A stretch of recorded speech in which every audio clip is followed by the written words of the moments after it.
Çelik? Yes. Yes. Instructions and proposal for the curriculum development in Psych-Education with an example of a case study from Turkey. Turkey.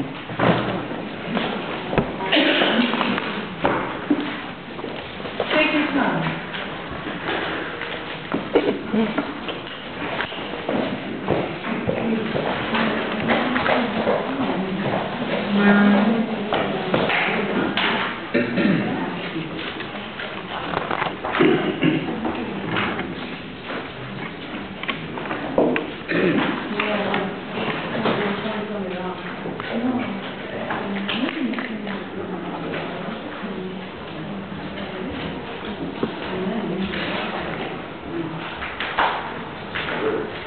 Let me give you a small introduction of what I'm specifically doing. I work in two disciplines. One is clinical psychology, and the other is industrial organizational psychology. I had my PhD in industrial organization, my master's in clinical. And I've been doing many social entrepreneurship kind of work probably since 2002. So for about 10 years, I've been working with groups, individuals, couples, as part of not only my profession, because some of them are just projects that I did for, as I did, social entrepreneurship, just for my own, thought about the needs in the society to really educate people. Because I saw that need when I was in psychotherapy.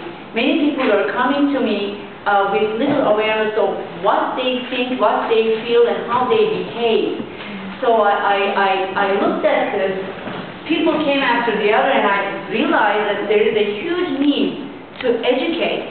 But of course, the education format and the style here has been discussed, has to be interactive, because there has to be a transformational type of education for the society and the societies. I'm saying society because I'm also working in a global organization for about 8 years now, called Humanities Team. It's working for oneness idea. So we are trying to bring this oneness idea to the world. We celebrated on the 24th of October as Oneness Day. And we celebrated with many different kinds of organizations. And I'm sure Interdisciplinarynet will be one of them to join us, because we do this as an umbrella kind of event. So I'm going to start talking about what I did as part of many projects that I did. I did a study. It wasn't actually aimed to be a study. It was a project that I started with teachers. And I also did this with students, but here I'm going to present a study about teachers. And the thing is, in Turkey, you need to have lots of permission to do these things at the governmental level, because many schools are public schools, and you get the papers signed and get permissions for all that. I'm going to be distributing the description of the project from here. I'm not sure if it's going to be enough for all of us, but we can maybe do a lot more. The description is to teach the teachers the way to create responsible and conscious adults of tomorrow. Because today we are living in a world of turmoil. We are living in a world where people do bad things to each other. There's violence, there's environmental pollution, there are political disputes, and still wars. Unfortunately, we see wars. And the result is the consciousness level that we are thinking in this world. One of the people that's remarkable, who said, without self-knowledge there is no IQ, is Krishnamurti, actually. Krishnamurti said that. And we need to teach to be rather than to do. But our curriculums are full of examples of mind-related topics. And these mind-related topics change from geography to math to, physics and many other things. but we don't have this. We have a course in psychology, but we don't have any courses in daily applications of psychology, because psychology, even the psychology I studied in Bosphorus University in Istanbul, was about the theoretical part, and even in my clinical psychology courses, up until my internships, I didn't know really what are the true examples of doing this, listening to the others, showing true empathy, being in the presence of each other and understanding each other and being in the dialogue, which has been discussed here so many times. So there are many applications that we might be talking about, but we may not be really practicing or may not be teaching to practice. And up until now, the research shows that there is little support for, there are not many studies for teacher education, and teachers should be as models for certain, not only actions, but also certain dispositions, character traits. And it's not easy for a teacher to be a model, because that relates to the teacher's own beingness. And that beingness includes many things, includes the teacher's upbringing, includes teacher's background, the genetic, the genetic characteristics, the way the teacher sees everything around her or him. So it's not easy for a teacher to embody wholeness and to teach wholeness in a child. And when I was really looking in the literature, I found wonderful papers actually on this, embodying wholeness idea. And Palmer is one of those names, and who said whole persons are those whose minds cannot be disconnected from feeling and spirit, from heart and soul. To teach as a whole person to the whole person is not to lose one's professionalism as a teacher, but to take it to a deeper level. So to teach to a whole as a whole. And up until now we had many examples with students actually coming as whole. They are whole actually. And we are kind of maybe disintegrating them through the way we teach them only through the mind. And we teach them how to control themselves all the time, how to stay connected with the past and the future, but not connected to the present. Because we are teaching them, we are giving them the goals, we are saying you should be this, you should be that, you should have goals in life. But we don't teach, or we don't have experiences in class where we really enjoy the flowers, or where we really enjoy each other, and when somebody says something in the class, and when there is noise, but it's mostly maybe laughing, we stop because we have to move on with the schedule. So it's the concern with the time and the future. We need to control. So it's all about control. And so it's usually stressed again in the literature, the aim should be to be potential, full potential individuals. To reach our full potential, this was put forward by many, existential psychologists like Viktor Frank, Abraham Maslow, and many others. But it was actually, this word full potential was put forward by John Dewey in 1916. He talked about this. The development of students is to their full potential as individuals and as responsible citizens in a democratic society to be the paramount goal of education. The paramount goal of education is to be full potential individuals. So this was actually put forward way before today. And I proposed some curriculum topics. And of course, I'm not an education expert, and I'm not here to really replace the expertise of educators. And so what I wanted to do is to maybe suggest some topics that we can. This is part of maybe my how do you say, maybe part of a dream that I have. What would be the curriculum topic about teaching love? teaching respect, teaching responsibility. And the method, of course, which I will be talking later, is not about teaching one way. It's actually co-teaching.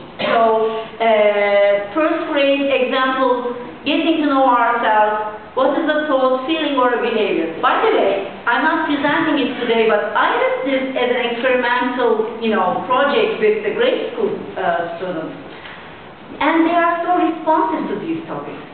And I said, and I had so much fun, doing that with them because they were so interested. When I was telling them about fear, what is fear, what do we experience when we have fear, what are the thoughts underlying fear, and what are our emotions, how do we know our emotions, how do we know the other's emotions, how do we understand the other. And I had so much fun when I was actually experimenting that. That was so great. Second grade, love for ourselves, love for others. And of course, these are going to be, of course, some maybe topics will be discussed during the class, but we can also add Q&A at each session of the class. Third grade, what is self-discipline? Because in school we do a lot of discipline-related things, but we also want to make sure that the child has self-discipline. This is a problem in Turkey, by the way.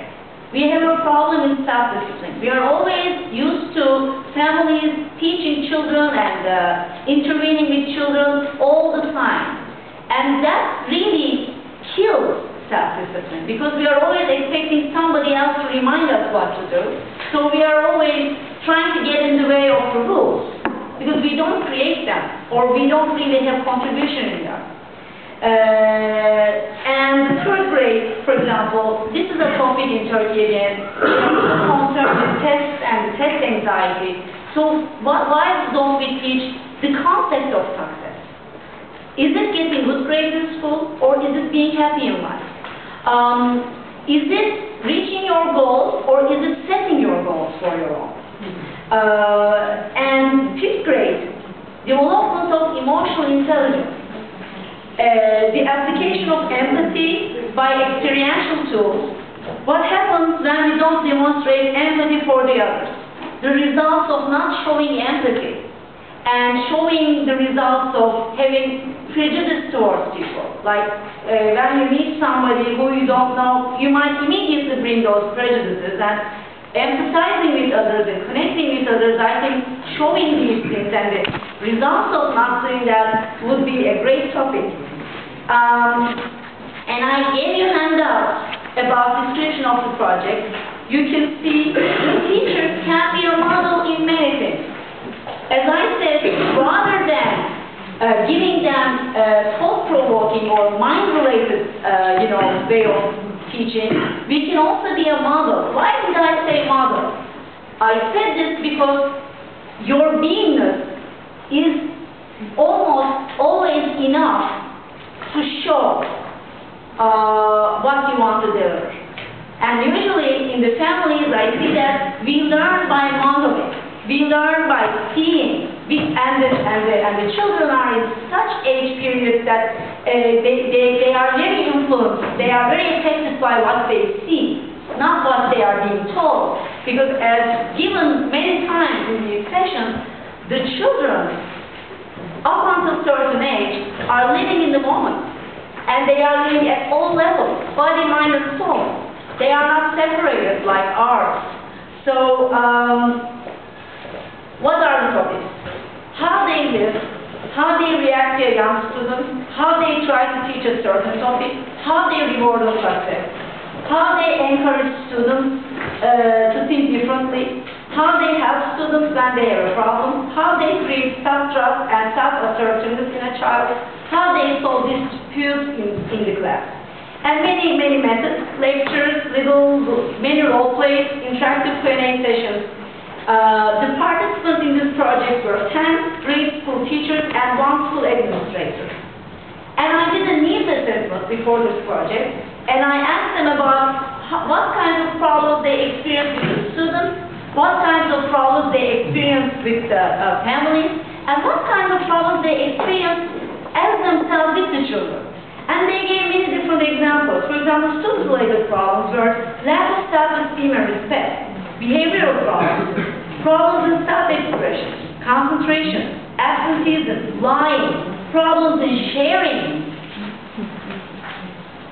parent-related problems, neglect, problems in caring, disabling girls from school. By the way, I did this in a very disadvantaged part of Turkey. It's the southeast, you know, where the Kurds and the Turks are in conflict still. There's a war, actually, a guerrilla war, but it still continues. It's in Urfa. It's a very historical city, but the income of the families and the living conditions are not very good. So there is a problem in sending girls to school. They sometimes don't send girls to school, so that's one of the problems. Disabling children from setting their own goals, financial problems, the cognitive problems related to the parental illiteracy or low educational level. So the problem here is the parents can't really do what they need to do at home. So the teacher has a really crucial role in being a leader. So teacher should be the leader in the triangle, parents, school, and the child. Teacher-related problems are the problem of pupils not being able to apply what they learn in the class, problems in grasping the subject, pronunciation problems, and motivation problems. The training program was behavior-focused, emotion-focused, and thought-focused. So I actually told teachers what they actually needed to know from some psychological topics, for example, some psychological concepts. So there was a lecturing part, but I also did many, you'll see, role plays.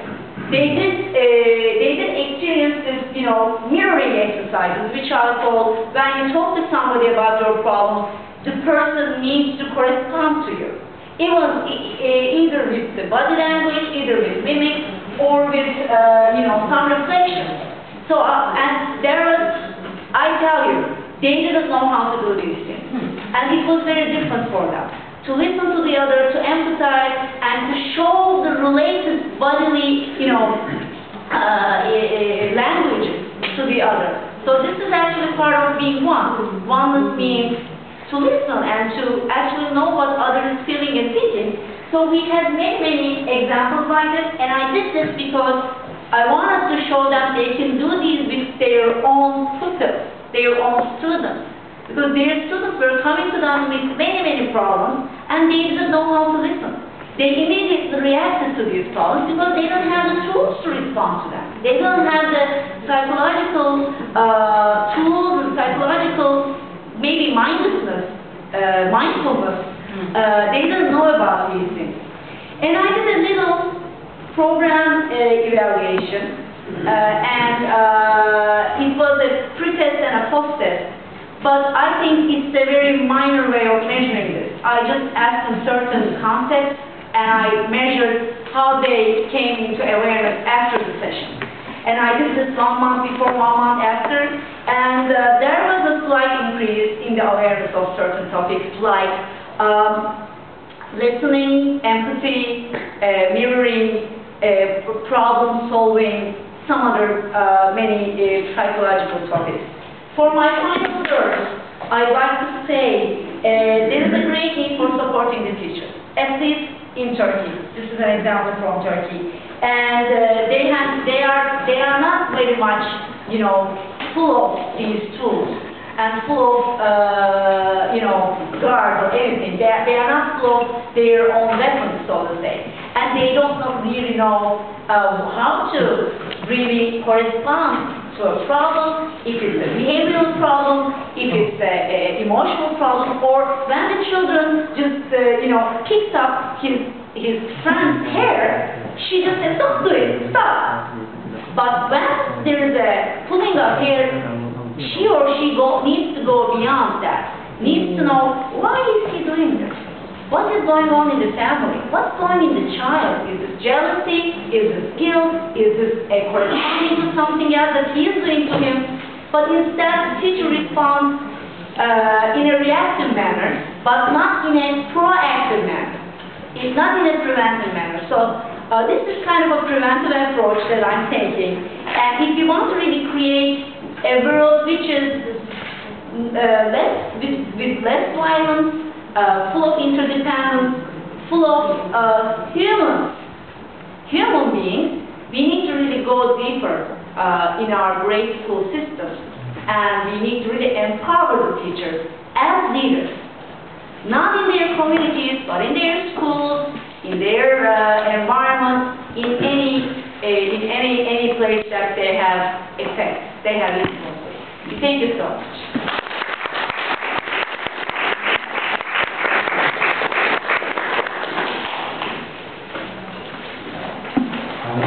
Thank you very much.